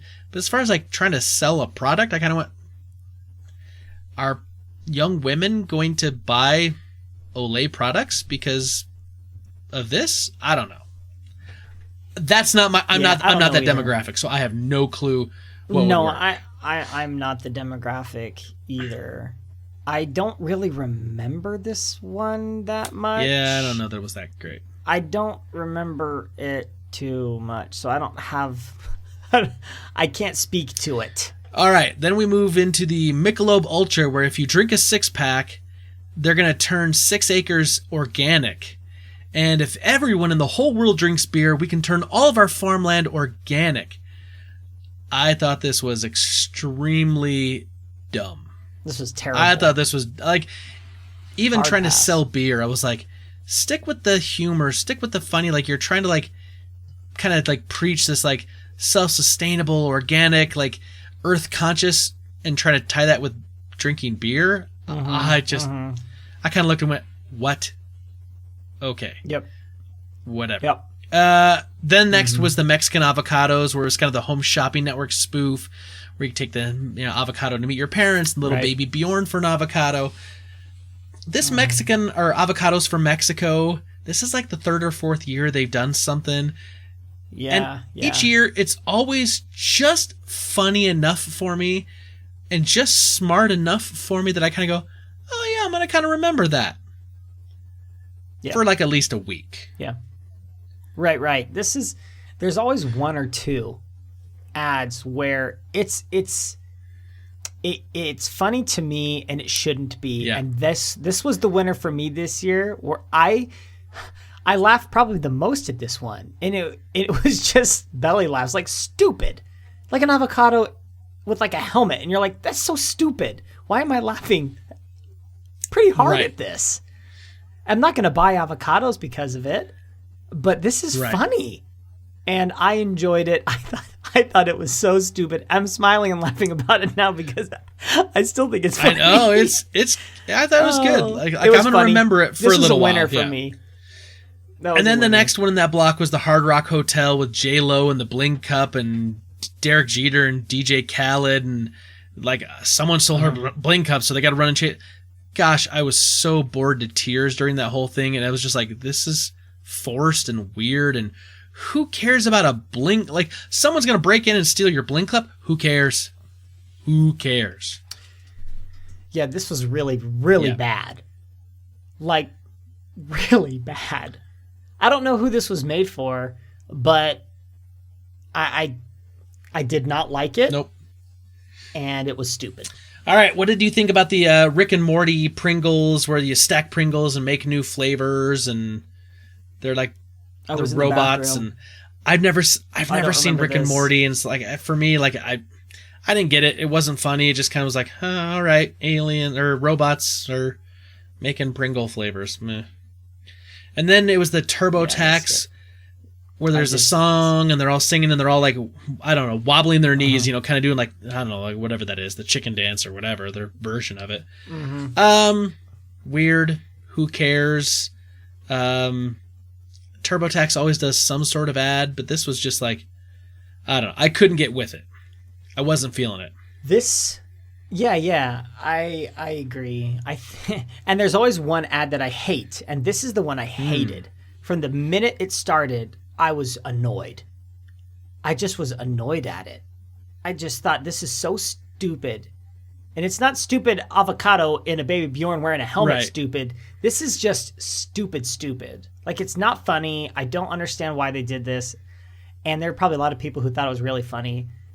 And I'm glad, because I thought this was the worst commercial of the entire lot. Yeah. I hated it. We got another Tide commercial. There, it's the Can It Be Later, and now we're like back in the olden times, and once again, I've said it before. I won't say it. Winner. It was funny. What did you think about the Chrissy Teigen, John Legend, about young luxury versus old luxury, about this new Genesis SUV? Again, car commercials, I just tune out. And I knew from the second that she started talking and they were like introducing young luxury, I knew exactly that this was going to be them trying to sell me a freaking car. So I tuned out. I hate car commercials. Please don't show me car commercials. Or at least if you're going to do a car commercial, make it funny. Once again, I was like, don't sell me luxury vehicles during the Super Bowl. I can't afford that crap. No, it was dumb. And I don't like Chrissy Teigen. I'm going to say it off the top right now. I'm sorry to everybody who's a Chrissy Teigen fan. I don't like her. I think she's obnoxious. You're probably not that wrong. I tell you something I can't afford, though, is that Coke energy drink. I won't be buying it because I don't drink that kind of stuff. Yeah. But the Martin Scorsese being left high and dry at a party, Jonah Hill, like, it was funny. It was good. It was memorable. It was fine. Yeah, I agree. It was good, and it's interesting because for me, like you, like this is Coke Energy, interesting. Yep. Like maybe one day when I'm desperate and feeling the need, maybe I'll try it. If I'm gonna drink an energy drink, which is probably not going to happen after I turned like 24, I'll say, I'll go to this one if I have to drink one. I'll try and find a Coke Energy. So I liked it. It did its job, and it was funny. And Jonah Hill, like, he's a pretty funny guy. So I liked it. So the Planters peanut died prior to the Super Bowl, and then the Planters commercial where Mr. Peanut's dead. Mr. Clean, Wesley Snipes, the Kool-Aid, and then someone cries a tear and it hits the ground, and then a ray of sunshine hits, and now we have a baby version of Mr. Planter, the Planter's Peanut dude, trying to contend maybe with the cuteness of Baby Yoda. I looked at that and went, oh, that's cute, but does anyone really care about the Planter's Peanut? He's kind of a staple, too. I think about staples. We didn't see the pistachios this year, which I feel like we always see a pistachios commercial. Avocados from Mexico and Planter's Peanuts. I always think of those. And I thought this was really kind of funny until the end. I didn't care much for the birth of the baby. Everything else, I was like, oh, look at all these people in this one commercial. Like, this is kind of funny. And the Kool-Aid guy cried, and he made this thing pop up, and then the baby came out and I was like, where's my monocle? And I was like, not that funny. Yep. The rest of it was funny, and then the end wasn't funny. So it kind of had like we're trying to jam a bunch of stuff in, kind of like the Walmart thing did. But the Walmart thing I thought was funny and entertaining all throughout. It was way better. Kind of like, it just, the whole, where's my monocle? Like, that just kind of, fizzled for me. James Bond trailer, No Time to Die. It looks awesome. I want to see it. I love James Bond movies. No, there you go. Then there was an ad for The Masked Singer where they were doing the Budweiser Frog spoof. I thought that was just dumb. I hated it. Just dumb. But once again, it's a Fox show. They probably didn't have to pay themselves the money, so why not advertise their show? I mean, I know it's a big show and a lot of people watch it, so. Yep. We got the Google ad about remembering and Loretta, his wife, and basically kind of like the Google Assistant. This was the one that, like, I got a little choked up because I knew that she was gone. And Brita was getting like teary-eyed during it. It's one that I'm going to remember. I agree. I read that some people are like, oh, it's creepy and weird. And I just don't agree with that. I embrace technology. And this is a guy who's clearly getting dementia and he wants to remember these moments.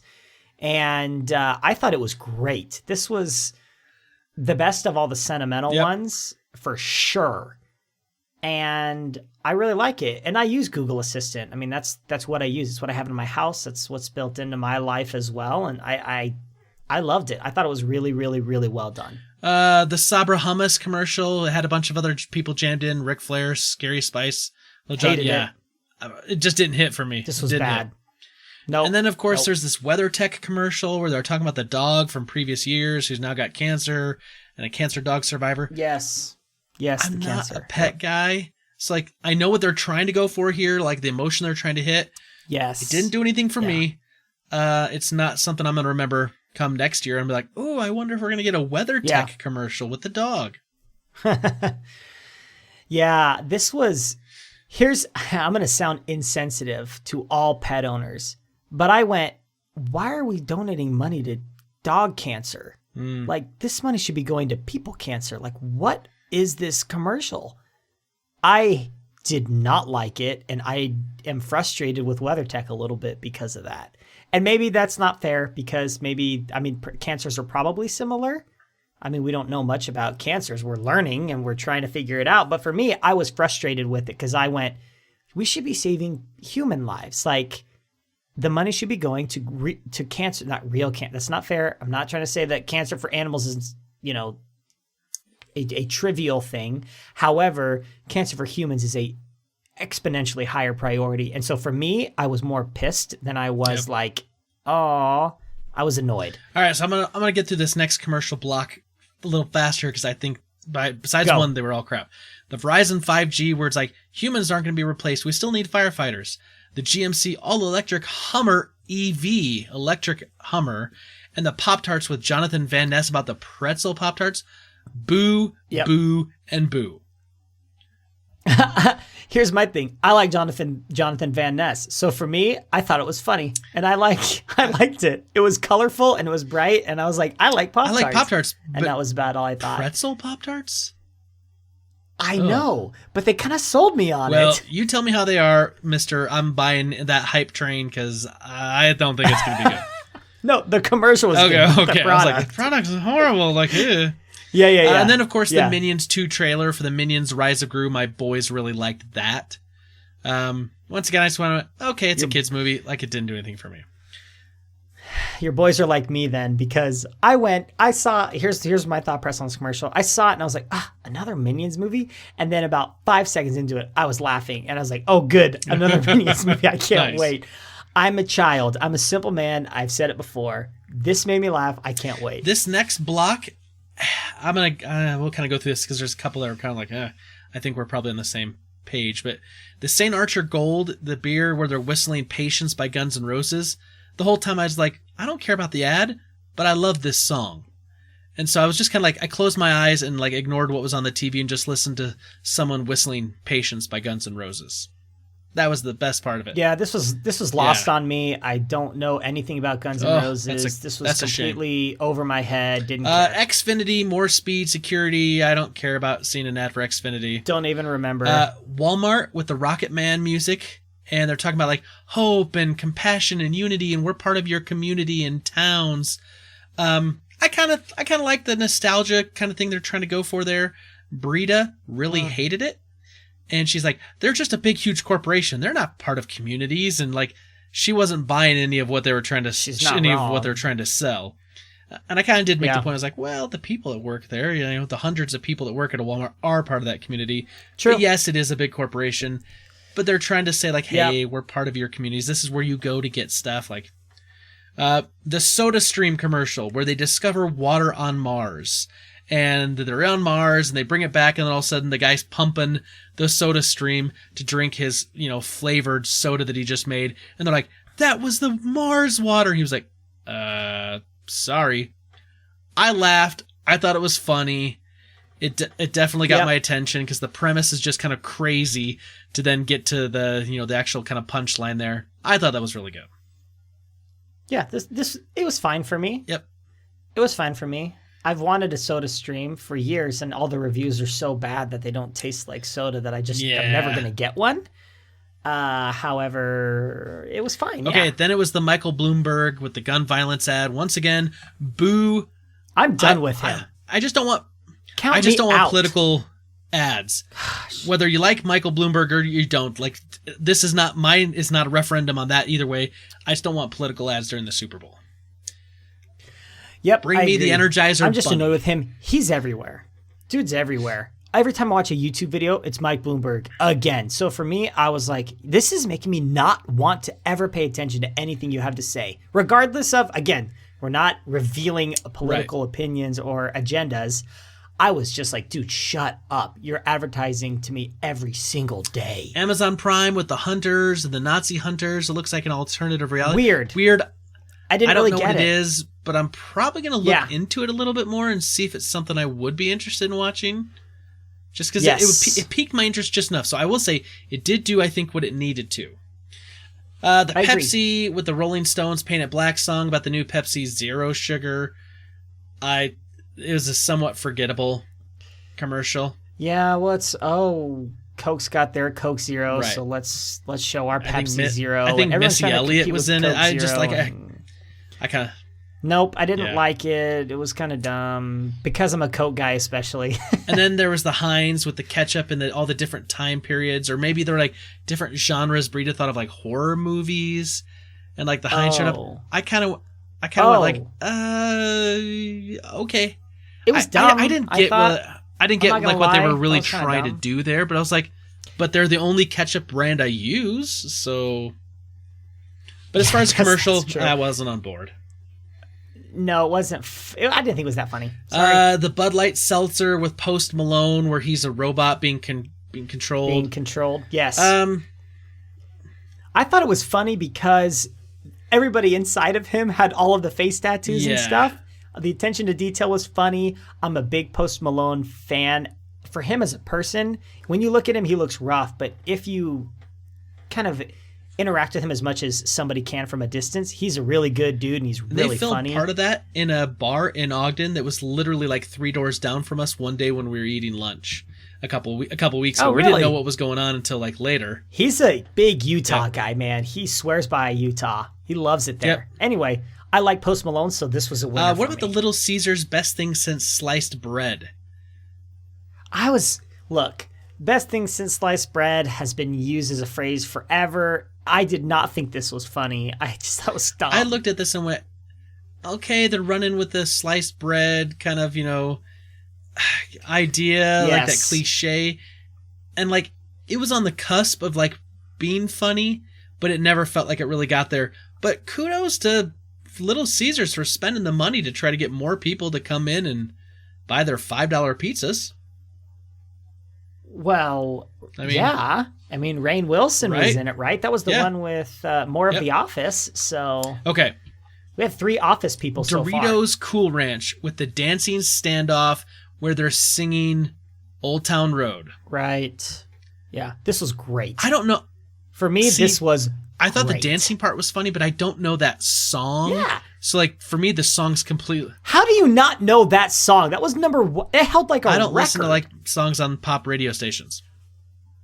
Yeah, but don't you ever read anything to figure it out? Because I had not heard the song until I saw the record for how long it had been, like, number 1. And I was like, how have I not heard the song? I listened to it. It's a terrible song. It's terrible. It's a trash song. And I don't know why it was number 1 for so long. However, I thought this was really funny. And this was a winner for me. The horse going no at the end, that was funny. I think the commercial in itself was really funny. Just the song was lost on me. That's all I'm saying. Like, I didn't identify with the song. So Yes, I was like, I get that. If they would have picked something that, like, I don't know, I'd say everyone would know. But, like, if you haven't listened to something on pop radio and, like, I haven't listened to pop radio in years and years and years. It's just not my genre of music anymore. So that's lost on me. But that's okay. Not a big deal. I thought it was funny. Okay, the Kia with the growing up homeless and pushing yourself to be someone, and that's the proving ground. I don't remember this. It was a car commercial. It was trying to be like... That's why I don't remember. Okay, And then Turkish Airlines with like, discover Earth, take your first step on Earth. It was kind of like a cool, like, explore around you type of idea. But I was like, Turkish Airlines? I was like, what? That was weird. I do remember that one a little bit. And then the Reese Take 5 with living under a rock with the head in the sand, all like the little kind of cliches. Yes. I thought that was kind of funny. I thought this was great. It's what the sliced bread should have been. Instead of running with the same thing over, like really hammering it. This was funny because it kept hitting over and over. It was really funny. I loved it. Well done. And then we go into the Wonder Woman 1984 trailer. Oh, but wait, it's the Tide laundry ad, and she whips them. Is like no, and it's like okay, tomorrow works. That once again, the running, brilliant. Tide, well done. Gosh, plus it's got Charlie Day in anything he's in. I'm interested. The whole Alexa. What did people do before Alexa? This was Ellen DeGeneres and Portia de Rossi. Where they're talking about deleting the Nixon tapes and Washerwomen and like the Old West. Yes, I thought this was actually pretty funny. This was really great. Smart. It was very smart, especially the remind me to delete these tapes. Oh gosh, that just made me laugh. That was awesome. That was awesome. It was smart. That's a good way to put it. It was smart. You had to kind of get it, and I enjoyed it. Well done. I'm John Cena and Jimmy Fallon exercising with Usain Bolt, and it's all about like lower calorie Michelob beer. Where Jimmy Fallon, like John Cena's funny, Jimmy Fallon's funny. But for some reason, this commercial to me was just kind of blah. It was dumb. Yeah, I agree. It didn't hit me. Didn't land for me at all. The whole Toyota Highlander where she's got room to pick up, and it's Kobe Smulders, who plays in Avengers and also in How I Met Your Mother. How I Met Your Mother. It was a car commercial. Car commercials just bore me. Yeah, car commercials are terrible, but this one I liked. Did you? I'm going to contradict myself. I thought this one was kind of funny because it picked up more on cliches, right? Like, I'm going to sacrifice myself. She's like, you don't have to. Come on in. And I was like, this is pretty funny. Like, all these little cliches again, but movie ones and TV shows. And, like, everybody can be saved with this car. There's enough room. I thought it was funny. It was clever. Okay, the Discover, so these are kind of two. The Discover no annual fee and scenes for movies and TV stars saying no. And then they did the flip side, the Discover saying it's accepted everywhere with all the stars saying yes. It's kind of a cool idea of like, once again, jam a bunch of pop culture references into a movie. I was more interested in trying to like identify all the different movies and all the different stars from TV and movies. So it kept my attention because of that. But as far as the rest of it, I was like just trying to sell Discover cards. I kind of want go stop talking about the Discover cards. Go back to the people. I want to see those clips again. Right. Yeah, I didn't care for this one that much. Falcon and Winter Soldier, WandaVision, Loki spot for Disney Plus. They don't give us much of anything on one, but little bits and clips here kind of interspersed. Yeah, we got stuff though. And there's some stuff we could talk about on another podcast because there was some stuff that could be leaks and hints and spoilers. And that's, I think, a great way to key on things that people are excited about and to sell Disney Plus. Yep. It was a good one because I liked it. Do you care about the XFL? And do you care about the scientists trying to prove that the XFL in football is necessary? Nope, don't care. Moving on. Anthony Anderson with the 5G with the T-Mobile, where his mom keeps calling him from the park and the elevator and the beach and the store. I thought that was funny. It was okay. It was predictable. It was very predictable, which I don't always enjoy. She kept calling, and I was like, okay, I get it. However, it made me think about 5G. I mean, I need to learn more about it, because if it really works, like when you're in a parking garage, because when you're in there and you don't get service, or you're in an elevator and you don't get service, it ain't gonna work, Matt. I'm just telling you that now. But hey, it got me thinking about it. But I'm not switching to T-Mobile because of it. All right. Here's literally what I wrote down for this next one.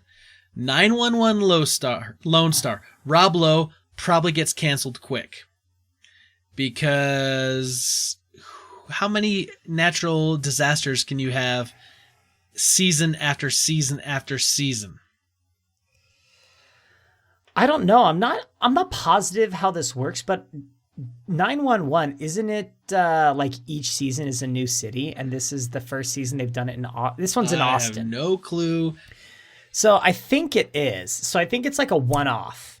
They've already done a season of 911 somewhere, and it's just like a dramatization of first responders in different cities. So you're right in the fact that this season will never come back again. But it looks terrible. And Rob Lowe is fine in Parks and Rec. He's been in a lot of failed TV shows, though. I'm not a huge fan. All right, the Budweiser, the typical Americans, where they show the people helping and military coming home and giving in need and marching and victory, where they're like typical Americans doing the, I thought that was kind of smart, the way they're trying to write it, where, trying to play on the stereotypes of people who look at Americans negatively, but they're kind of showing very positive things that a lot of typical Americans do or things that happen. Right. I thought that was kind of smart. I mean, it's different. It plays to the right demographic of people who are watching this game. So I think it was well done. The Procter & Gamble commercial where they brought in all their kind of big hitters, Old Spice, Olay, Bounty, Charmin with Sofia Vergara. I'll watch almost anything with Sofia Vergara in it. So right. That accent, though. Tell me about it. So this, for me, I was like, the whole thing was what at the end, it's like, we're stronger together, we're better together. And I rolled my eyes and went, you're all owned by the same company. You're not coming together. This is just all Procter & Gamble. You're trying to get me to believe that you're all owned by someone else. No, get me Johnson & Johnson and Procter & Gamble coming together, and then I'll be interested. I just liked it because we got to see the Old Spice and the Charmin and it was just kind of goofy and silly and it was definitely those. We got an ad for the Daytona 500. Who cares? Not me. Yep. The Microsoft Surface ad with Katie Sowers. She's the coach in the Super Bowl. I think she's offensive coordinator with the 49ers. Assistant. Okay. Offense. Once again, a female empowerment kind of story. I thought it was a really cool way to do that commercial, and just the Microsoft Surface was just kind of there. It wasn't in your face. They were definitely more highlighting Katie Sowers, and I thought it was great. I really liked it.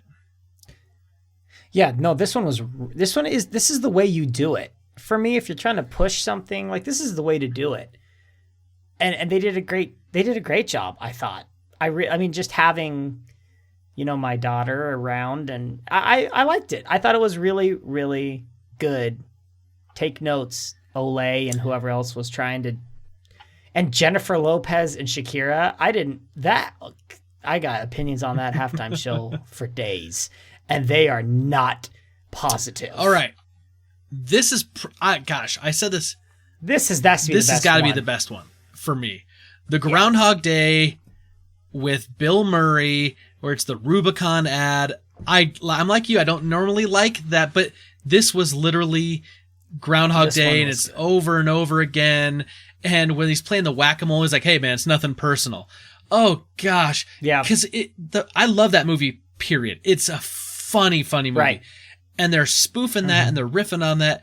And this game also happens to be played on Groundhog's Day, so like it just like Jeep with the Rubicon, they did this right.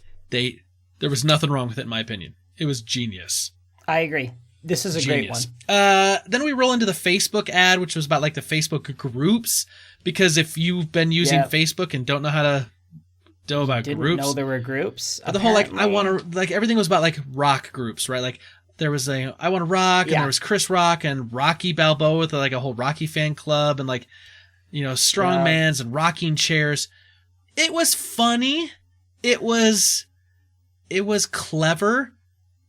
So like I'm gonna say it's positive in the fact that like I'm gonna remember it, especially when Chris Rock is like, "Who did you expect?"